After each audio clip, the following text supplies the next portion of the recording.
tudo bem? Boa noite. Seja muito bem-vindo. É o Helder ou Welder? O Helder. O Helder, acertei então. É só então. por uma convenção familiar. Minha mãe chama assim, então é o Helder. Tá certo. Seja bem-vindo ao nosso obrigado. Tribuna Independente. Tem aqui o seu livro, Eu Era Bergoglio, Agora Sou Francisco, pela editora Vozes, não é isso mesmo? Quer dizer, é um livro, além de ser emblemático, evidentemente, é um livro que nos traz informações de quando o Papa ainda não era o próprio Papa Francisco, não é? Como que essa obra chegou até a editora Vozes? Conta um pouquinho da história dela para a gente. Bom, as obras elas chegam pela editora através das agências literárias ou das próprias editoras de fora, que mandam assim que elas são publicadas, né?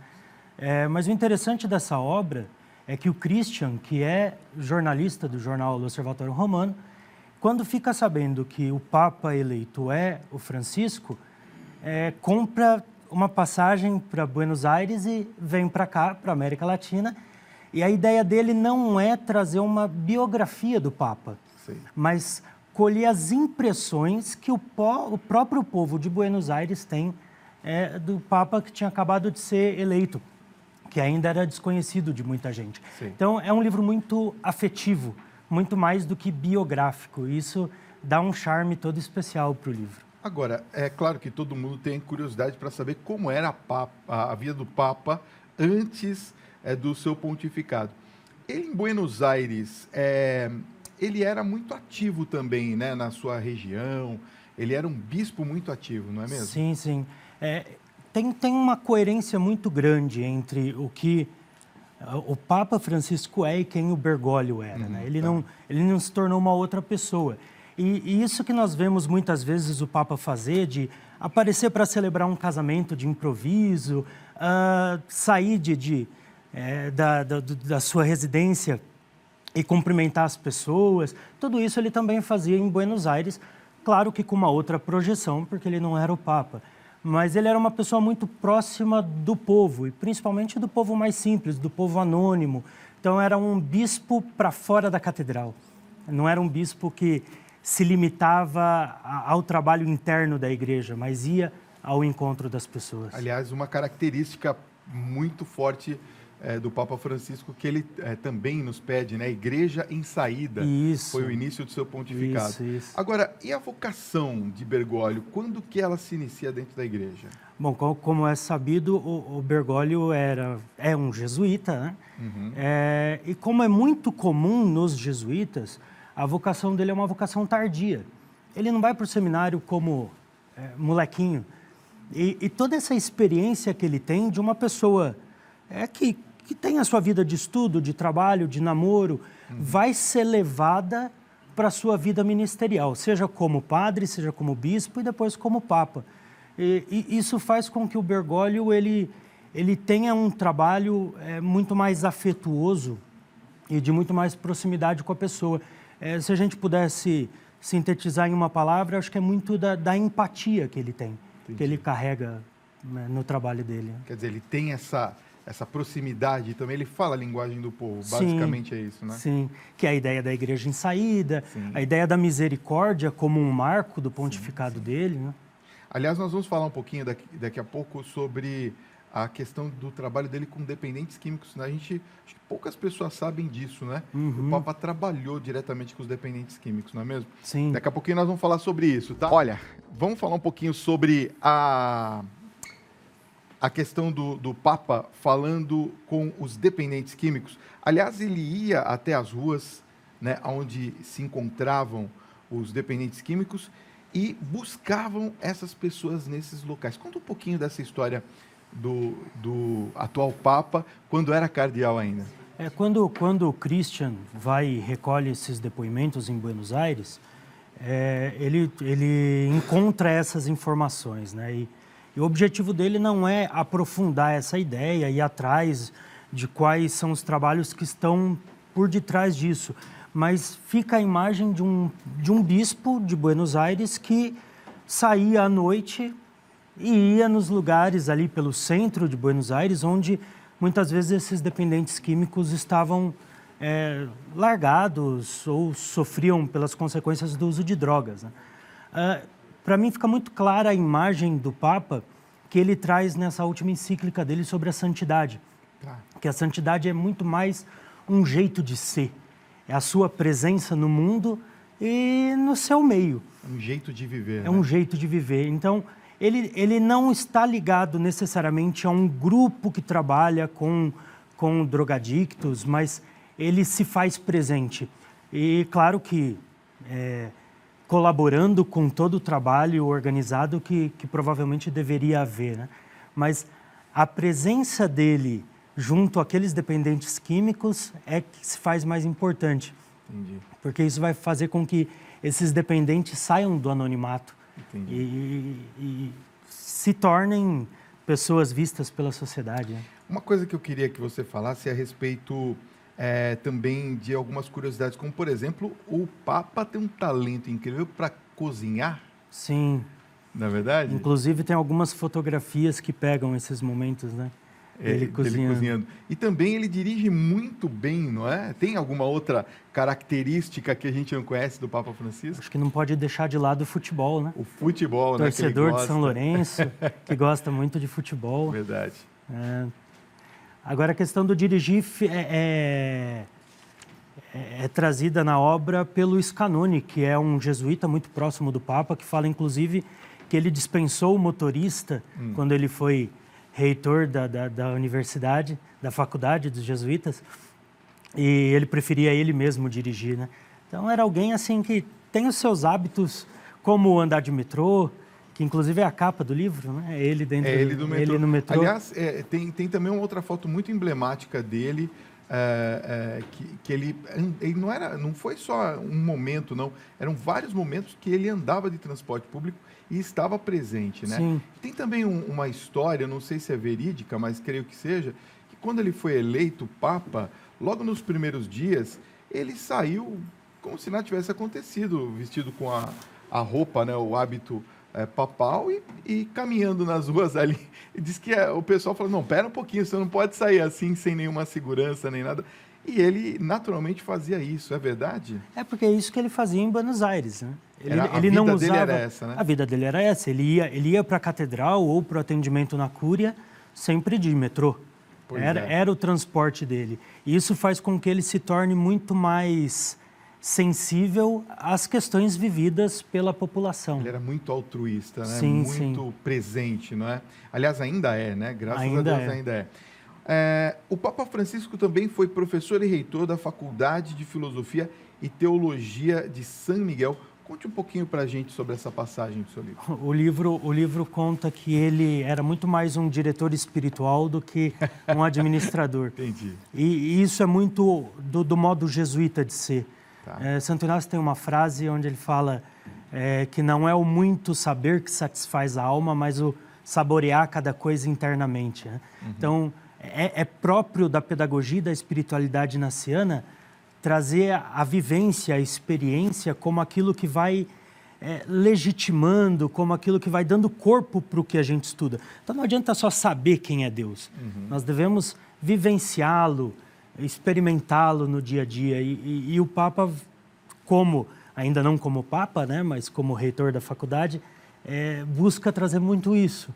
Então, o estudo de teologia não deve ser um estudo academicista, né, só da letra, mas um estudo que alimenta a espiritualidade, alimenta a vivência. Aliás, uma outra característica também do Papa Francisco é justamente trazer para a Europa essa carga emocional, essa carga quente, né, do sangue latino, né, de ser o primeiro Papa latino-americano a estar lá.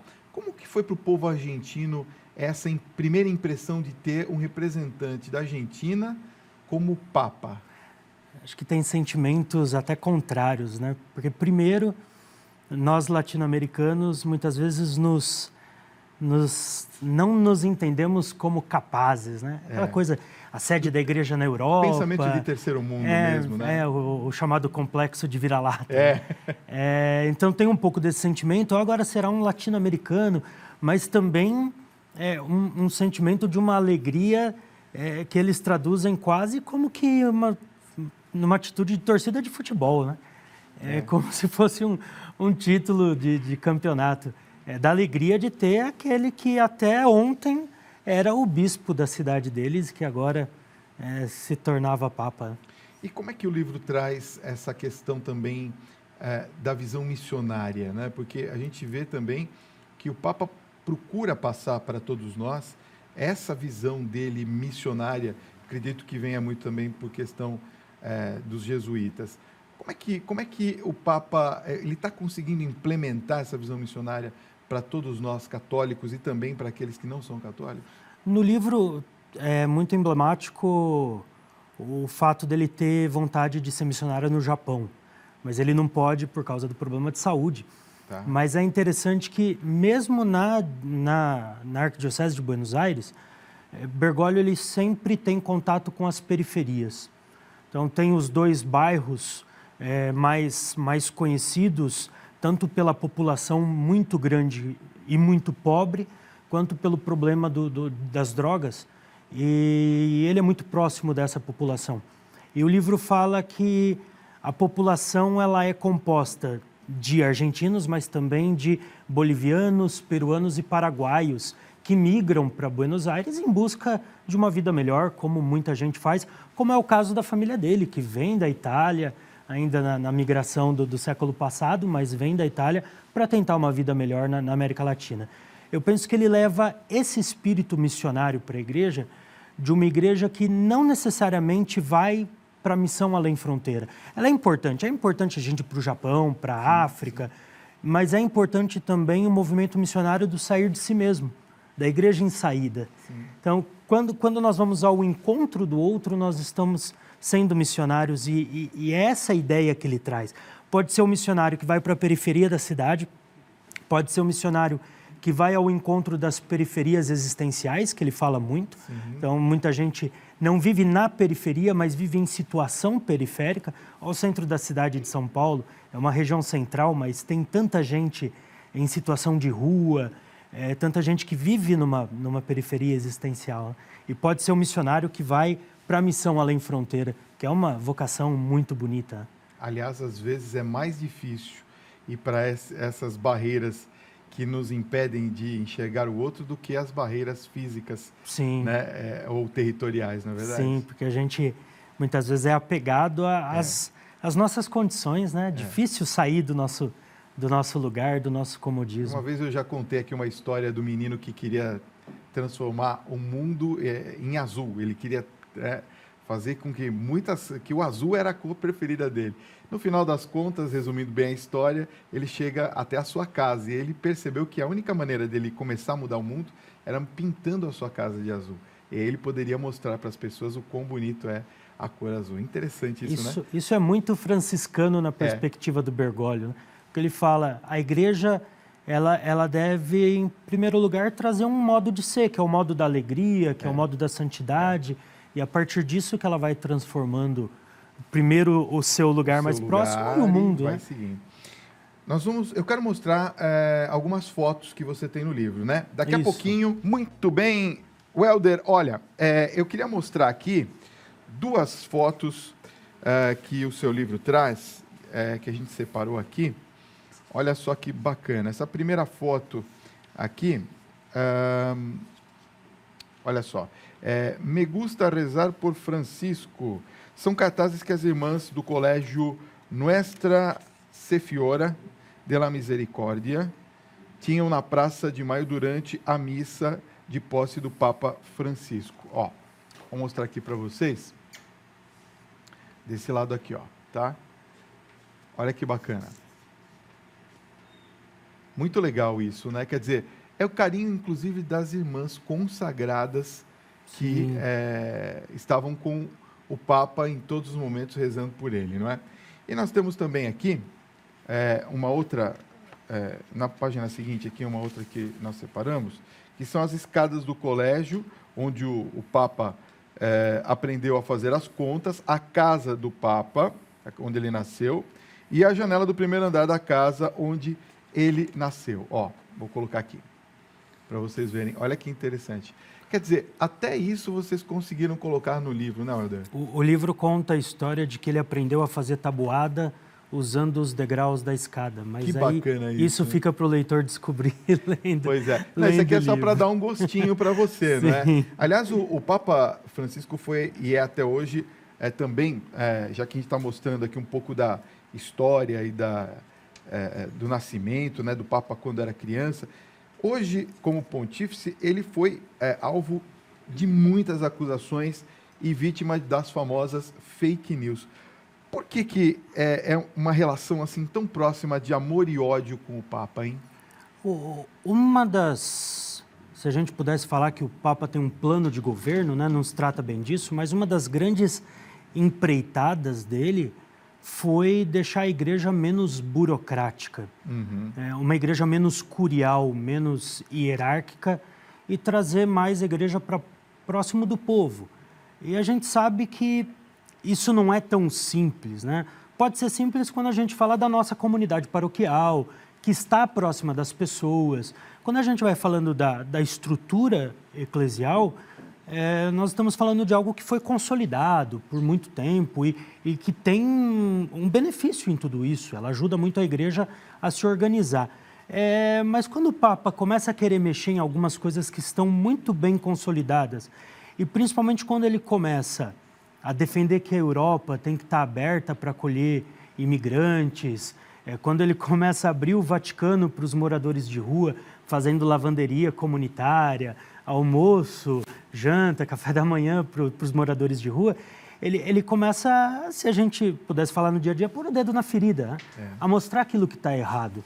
E nós sabemos que as coisas não são tão simples assim. Pois é. As pessoas podem ter muito boa vontade, mas as estruturas ou mesmo esse mundo mais do mercado neoliberal não está interessado em iniciativas humanitárias, está interessada no lucro. E quando o Papa começa a criticar esse sistema econômico, ele começa a ser taxado de comunista, e assim vai, né? Aliás, essa é uma característica muito forte do Papa, né? Ele traz para si a responsabilidade como cristão, em primeiro lugar, e ele transmite às pessoas exatamente isso. Quer dizer, nós que somos batizados, que cremos em Cristo, de qualquer religião que seja, independente de ser católico ou não, temos que ter esse comprometimento com Cristo de trazer o irmão para perto de nós e cuidar do irmão, que é a nossa missão, não é verdade? Que é o que Jesus nos pede, vai definir, né, como compaixão. Exato. Se colocar no lugar do outro e se aproximar do outro, entendendo o porquê ele vive como vive, e não julgando, né? Queria agradecer muito sua presença, o Helder, parabenizar pelo livro, não é? Onde a gente encontra o livro? Aliás, é uma sugestão de presente de Natal, viu, gente? Se você quer dar um presente de Natal bacana para alguém, tá aqui, ó. É uma história interessante e motivadora. Eu até estava conversando com a Letícia, que é a minha produtora, quando eu cheguei aqui na TV hoje, ela falou assim, Fábio, eu li essa tarde o livro de ponta a ponta, tão gostoso, que a leitura é muito gostosa. Onde a gente encontra o livro? A primeira vez que eu li numa viagem. Ele é muito sedutor, né? E a história é muito envolvente. O leitor pode encontrar nas livrarias Vozes, nas livrarias de modo geral, com mais facilidade na Vozes, ou pela internet, no site da Vozes. No site da Vozes, que é esse que nós vamos passar para você agora, que está aparecendo aqui no rodapé do seu televisor. Ó, www.universo Vozes. Isso. Este é o site, tá? Bate uma fotinho para depois você acessar. www.universovozes.com.br, o Facebook Editora Vozes, o Instagram, @Editora Vozes, e o YouTube, também um canal de comunicação, Editora Vozes. Tem mais 2 livros que você trouxe para a gente mostrar, né, para as pessoas? Quando nós decidimos traduzir este livro, que era um livro mais afetuoso, junto nós decidimos traduzir um outro livro, porque, sendo Francisco o primeiro Papa latino-americano, uma das críticas que fizeram é que ele não era um pensador. Sei. E o Massimo Borghese, que é um filósofo italiano, então não é alguém de dentro do ambiente católico, né? Não é um teólogo, reconstrói a teoria do Bergoglio. Tá. Então ele vai falar que há por trás do Bergoglio um pensamento, sim, e que ele é alguém capaz de produzir a sua própria filosofia e teologia, que está muito ligado a Inácio de Loyola. As pessoas. Tá. Esse também está à disposição. Também está à disposição. Né? É um livro muito bem conceituado pelos pesquisadores da área. Okay. E a grande novidade dos últimos dias aí, do papado do Francisco, é o Sínodo para a Juventude. Sim. Que tem muito a ver com tudo que ele fez enquanto bispo de Buenos Aires, enquanto padre, enquanto pessoa. Ele defende muito a ideia do jovem dentro da igreja como sujeito, como alguém que encontra espaços de convivência. Isso é muito importante no papado para Francisco. E nós escrevemos um livro, inclusive nesse eu participo como autor. Opa, Escolhendo Jesus, Isso. Jovens Cristãos para uma Nova Sociedade. O pessoal que me conhece aí dos grupos de jovens, está aqui, ó, de presente para os jovens também, bem legal, hein? O que nós queremos nesse livro é traduzir para quem trabalha com os jovens e para os jovens que são lideranças lá no seu grupo, o Sínodo da Juventude. Tá certo. Aí nós estamos explicando o que eles estão discutindo lá. Muito legal. Também você encontra na Editora Vozes. Isso. Welder, obrigado pela sua presença, foi incrível o nosso papo. Eu que Sucesso agradeço. E obrigado por ter vindo aqui ao nosso Tribuna Independente, tá bom? Um grande abraço, mande um abraço a todos da Editora Vozes, tá? Eles são muito carinhosos com a gente aqui sempre. Obrigado por ter vindo.